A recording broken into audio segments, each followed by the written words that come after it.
The sun beat mercilessly down on the Washington Navy Yard courtyard, glaring off a sea of brass and crisp white uniforms.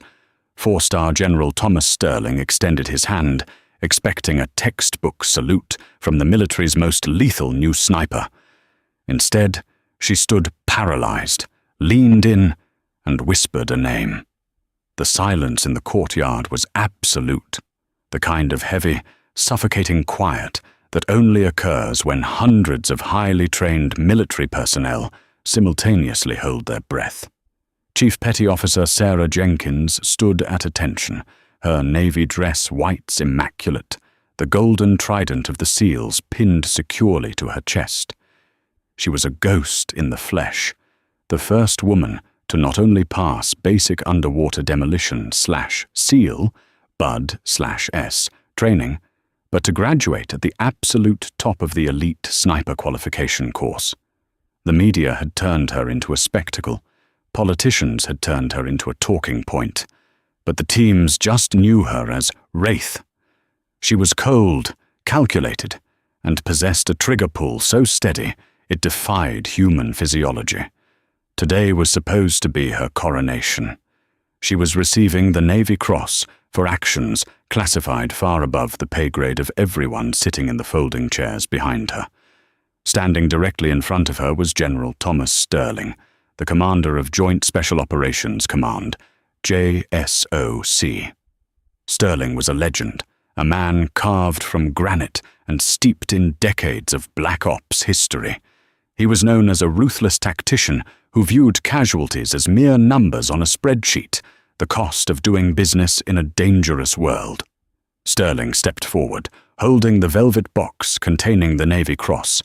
Protocol dictated a crisp salute from the recipient, followed by the pinning of the medal, a firm handshake, and a photo for the Department of Defense archives. Sarah didn't move. Her arms remained locked at her sides. A murmur rippled through the front row of dignitaries. Admiral David Hastings shifted uncomfortably in his seat. The cameras from the press pool at the back of the courtyard zoomed in, capturing the tense standoff. A junior officer to Sarah's left cleared his throat, a subtle cue for her to raise her right hand. She ignored him. General Sterling's jaw tightened. His eyes, cold and blue, locked onto hers. He leaned in slightly, his voice, a low, gravelly whisper meant only for her. "Chief Jenkins, you are making a mockery of this uniform. Salute." Sarah's expression didn't change.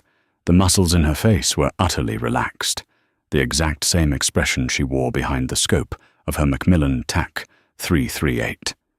She took a half step forward, closing the polite distance between them, breaching the general's personal space. "I don't salute murderers, General," she whispered back, her voice barely carrying over the faint breeze off the Anacostia River. "Billy Cross says hello." The reaction was instantaneous and terrifying. General Sterling, a man who had stared down warlords in Somalia and survived helicopter crashes in the Hindu Kush, physically recoiled. All the blood drained from his heavily weathered face, leaving a sickly, ashen grey.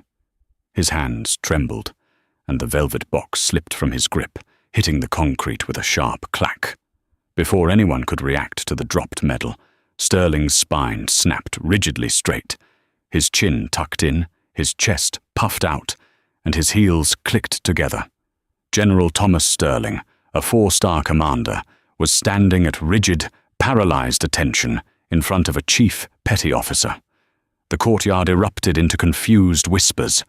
Aides rushed forward, thinking the general was having a medical episode. But Sarah just stared at him, her eyes burning with the weight of a ghost they both shared. Billy Cross. To the rest of the world, Billy Cross was a redacted name on a casualty report, a tragedy of war. But to Sarah, he was the spotter who had kept her alive in the darkest corners of the earth. And to General Sterling, he was a secret that was supposed to have been buried beneath thousands of pounds of Syrian rubble. As the frantic aides ushered the general away, citing sudden heat exhaustion, Sarah bent down, picked up her own Navy Cross, and shoved it into her pocket. The polished brass and perfectly pressed uniforms of the courtyard slowly faded from her mind, replaced by the suffocating smell of cordite and the blistering heat of the desert. She wasn't in Washington anymore. Her mind was dragged forcefully back to exactly 14 months ago. Operation Broken Aegis was a cluster from the moment the boots hit the sand. They were deployed to the Badlands of the Deir ez-Zor province in eastern Syria, a lawless stretch of desert where borders were just suggestions and everyone had a gun. Sarah was attached to a Tier 1 joint task force. Her job was Overwatch. Her spotter was Sergeant William "Billy" Cross. Billy was an anomaly in the special operations community. While most operators were built like linebackers and possessed alpha dog mentalities, Billy was lean, quiet, and possessed a deeply analytical mind. He could calculate windage, barometric pressure, and target trajectory in his head faster than Sarah's Kestrel wind meter could output the data. But there was something else about Billy. He never talked about his family. His military file was strangely compartmentalized. He had enlisted under a waiver, fast-tracked through the Ranger pipeline, and seconded to JSOC with highly unusual speed. Wind is 3/4 value from the left. 5 knots. Billy had whispered into her earpiece, lying in the dirt beside her on a limestone ridge overlooking a fortified compound. Distance is 1,240 meters.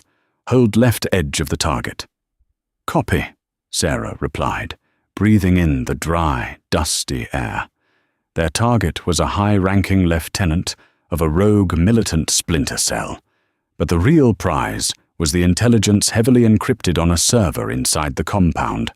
The assault team, led by Captain Miller, was stacking up at the perimeter wall. TOC, this is Wraith, Sarah keyed her radio, speaking to the Tactical Operations Center, located hundreds of miles away, overseen by General Sterling. Assault element is in position. We have eyes on 3 tangos on the roof, requesting permission to initiate. Hold, Wraith. The cold, detached voice of General Sterling crackled over the comms.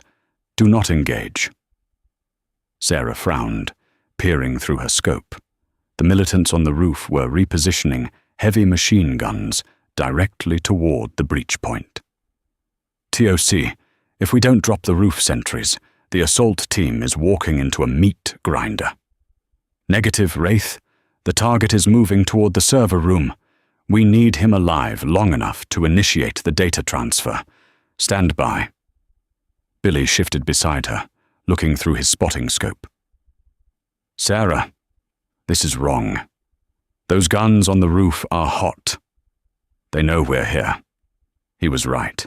A spotlight suddenly swept across the desert floor, illuminating the assault team's position. All hell broke loose. Heavy DSHK, machine gun fire ripped into the mud brick walls around Captain Miller's team. Contact! Contact! Miller screamed over the radio. We are pinned down! Wraith, take those guns out! Sarah didn't wait for Sterling's permission. She exhaled, paused her heartbeat, and squeezed the trigger. The heavy point .338 Lapua Magnum round leaped from the barrel. 1.8 seconds later, the gunner on the roof dropped. She racked the bolt, acquired the second target, and fired again. Wraith, cease fire. You are compromising the HVT. Sterling's voice roared over the net. My guys are dying out there. TOC! Sarah yelled back. Despite her covering fire, the assault team was taking heavy casualties. The compound was heavily fortified, crawling with more fighters than intelligence had suggested. I'm going down there, Billy said suddenly, grabbing his M4 carbine. The hell you are, Cross. You're a spotter. Sarah grabbed his rig. Miller's medic is down. They need suppression and medical on the flank, Billy insisted, his eyes wild but resolute. Cover me. Before she could stop him, Billy scrambled down the scree slope, sprinting toward the chaotic firefight. Sarah was forced to stay on the gun, tracking him through her scope, dropping any militant that popped out to take a shot at his sprinting figure. Billy made it to the wall, dragging 2 wounded operators behind a rusted-out truck. He was a blur of motion, applying tourniquets, laying down suppressive fire, and single-handedly holding the left flank. Then, the radio crackled with an override transmission. It was General Sterling, broadcasting on an encrypted command frequency. "All elements, this is command. We are detecting a mass exfiltration of enemy forces with the server drives. The objective is lost. I am authorizing an immediate MQ-9 Reaper strike on the compound. Danger close." Sarah's blood ran cold. "TOC, this is Wraith. Abort strike. I repeat, abort strike. You have friendlies inside the blast radius. Billy Cross and Miller's element are inside the perimeter." There was a torturous 5-second pause. When Sterling spoke, his voice was void of any human emotion. "Acceptable losses to deny the enemy the intel. Ordnance is inbound. 30 seconds. "General, no!" Sarah screamed, abandoning her rifle. "Billy!" She scrambled down the ridge, ignoring the bullets snapping past her head, sprinting toward the compound with a desperation that tore at her lungs. She reached the perimeter, just as the distinct, terrifying whistle of a Hellfire missile cut through the night sky. The shockwave hit her like a freight train, lifting her off her feet and throwing her into the sand. The world erupted into a blinding white flash, followed by deafening silence, and then a chorus of agonized screams. When Sarah regained consciousness, her ears bleeding and her vision blurred, she crawled through the burning rubble. She found Billy. He was pinned beneath a collapsed concrete pillar, his body broken. She desperately tried to lift the concrete, her hands tearing and bleeding, but it was useless. Billy coughed, blood staining his lips. He reached up with a trembling hand and grabbed her wrist. "Sarah!" he choked out. "I've got you, Billy. Medevac is coming," she lied, tears cutting through the soot on her face. "No time," he whispered, pressing a small, blood-stained silver dog tag into her palm.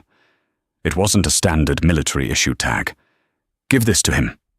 Tell him his son died standing up." Sarah looked at the dog tag. Engraved on it was not the name William Cross. It read, "William David Sterling." General Thomas Sterling had just ordered the drone strike that killed his own estranged son. The sterile white walls of Landstuhl Regional Medical Center in Germany offered a jarring contrast to the blood-soaked sands of Deir ez-Zor. Sarah awoke 3 days after the strike to the rhythmic beeping of a heart monitor and the suffocating smell of bleach. Her left arm was heavily bandaged, her eardrums throbbed with a persistent ringing, but her mind was terrifyingly sharp. The memory of the Hellfire missile, the crushing weight of the concrete, and Billy Cross's final, blood-choked words played on a continuous, inescapable loop. Before she was even cleared to sit up, the architects of the cover-up arrived. They weren't men in uniform. They wore off-the-rack grey suits and possessed the cold, detached demeanor of bureaucratic executioners. The lead interrogator introduced himself as Agent Arthur Penhaligon from the Defense Intelligence Agency. Beside him stood a silent note-taker, a man whose security clearance likely didn't even have a name. "Chief Jenkins," Penhaligon began, his voice devoid of any genuine sympathy as he pulled up a steel chair. "You've survived a catastrophic enemy mortar barrage. The nation is grateful for your service." Sarah stared at him, her throat dry and raw. It wasn't a mortar barrage. It was an MQ-9 Reaper strike, danger close, ordered by General Sterling. Penhaligon didn't blink. He opened a manila folder, sliding a perfectly typed after-action report onto her lap.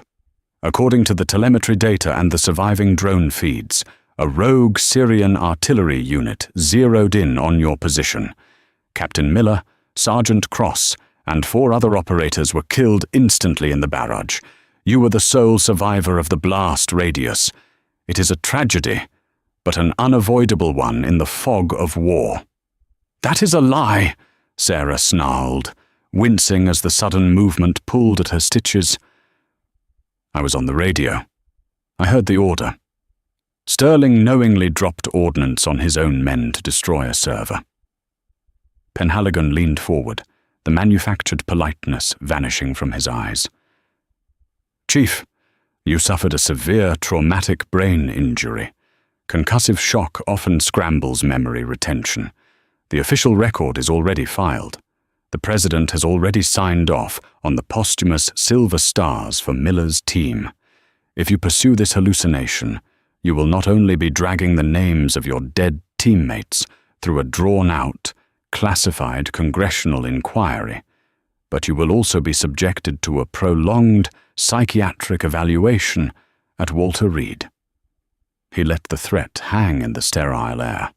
A psychiatric evaluation meant a permanent grounding. It meant the loss of her trident. It meant she would be quietly medically discharged, labeled as a hysterical, combat-fatigued casualty, and forgotten. "Sign the non-disclosure agreement, Sarah," Penhaligon whispered, sliding a pen toward her. "Take your Navy Cross. Go home a hero. Or lose everything." Sarah looked at the pen, then at the manila folder. Deep in the pocket of her tactical pants, locked away in an evidence bag she had fought fiercely to keep alongside her personal effects, was the silver dog tag. William David Sterling. She realized then that fighting them in this hospital room was suicide. The military machine was too massive, the bureaucracy too deeply entrenched. General Sterling had built an impenetrable fortress of classified ink and redacted documents. If she was going to tear it down, she couldn't do it as a disgruntled, brain-injured sniper. She needed to do it on a stage so public and so undeniable that the machine would choke on its own gears. Sarah picked up the pen and signed the document. Penhaligon smiled, a thin, satisfied line. "A wise decision, Chief." For the next 14 months, Sarah played the part of the healing hero. She endured the grueling physical therapy, rebuilding the strength in her shattered shoulder. She smiled for the cameras during the carefully curated DOD press junkets. And in the dark, silent hours of the night, she investigated William David Sterling. The digital trail was heavily scrubbed, but Sarah was an apex predator. She knew how to track ghosts. Using secure dark web channels and cashing in favors with a paranoid NSA analyst she'd saved in Kabul years prior, a man named David Huck Finley, she pieced together the tragedy of the Sterling family. Intercepted data fragment, file number 8, 84- a subject, William D. Sterling, status estranged, dropped out of Georgetown University, 2018. Arrest records, sealed. Altercation with military police at Fort Bragg. Legal name change filed, William Cross, 2019. Enlistment via delayed entry program, waiver approved by redacted flag officer. General Thomas Sterling was a titan who demanded perfection. His son, William, had been a brilliant, sensitive kid who bucked under the crushing weight of his father's expectations. Their relationship had ended in a violent, screaming match after William's mother died of pancreatic cancer, a death Thomas Sterling had missed because he was coordinating a Black Ops raid in Yemen. William had changed his name to escape the shadow of the general, enlisting as a grunt, wanting to earn his way from the dirt up. Sterling had secretly fast-tracked his son's career behind the scenes, pulling strings to get him into JSOC, a twisted attempt to keep an eye on him. But on that night in Deir ez-Zor, when the screens in the Tactical Operations Center showed the enemy escaping with the intel, Sterling the commander had overridden Sterling the father. He had made the cold, brutal calculus that the mission mattered more than the men. Only later, when the casualty reports rolled in, would he have realized that his own son was the spotter who had broken protocol to run into the meat grinder. Sterling had murdered his own boy, and he had buried the truth beneath a mountain of medals. Sarah's physical therapy concluded. Her psychological evaluations were perfectly calibrated to show a stoic, recovered warrior. When the official invitation for the Navy Cross ceremony arrived, signed by the Secretary of the Navy, Sarah didn't throw it away. She ironed her dress whites. She was going to give the general exactly what he deserved. The chaotic aftermath of the courtyard standoff was a symphony of panic. Secret Service agents and naval security forces had swarmed the area, creating a protective perimeter around the dignitaries.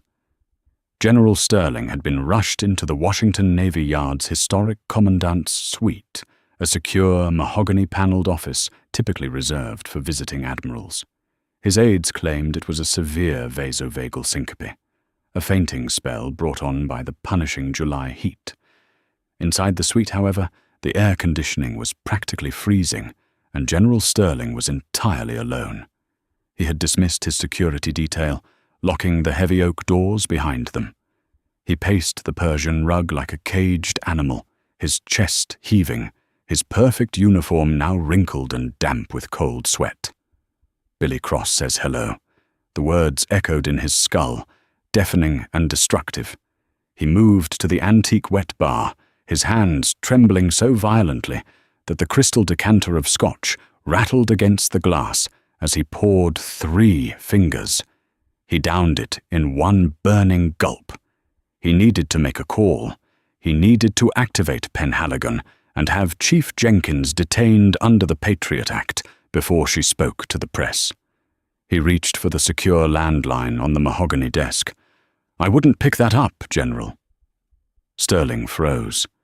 The voice came from the shadows in the corner of the office, near the heavy velvet drapes. Sarah Jenkins stepped forward. She had slipped away during the chaos in the courtyard, utilizing the panic and her intimate knowledge of base security protocols to bypass the sentries. She no longer looked like the paralyzed sailor on the parade ground. She stood with the relaxed, lethal posture of a sniper who had her target perfectly bracketed in her crosshairs. "How did you get in here?" Sterling demanded, his voice dropping to a gravelly, authoritative bark, trying desperately to regain control of the room. "You are committing treason, Chief. Stand down, or I will have you court-martialed and thrown in Leavenworth." "You don't have that kind of power anymore," Sarah said quietly, walking toward the center of the room. "I command JSOC," Sterling roared, the veins in his neck bulging. "I am a 4-star general. You are a glorified trigger-puller who suffered a concussion and lost her mind.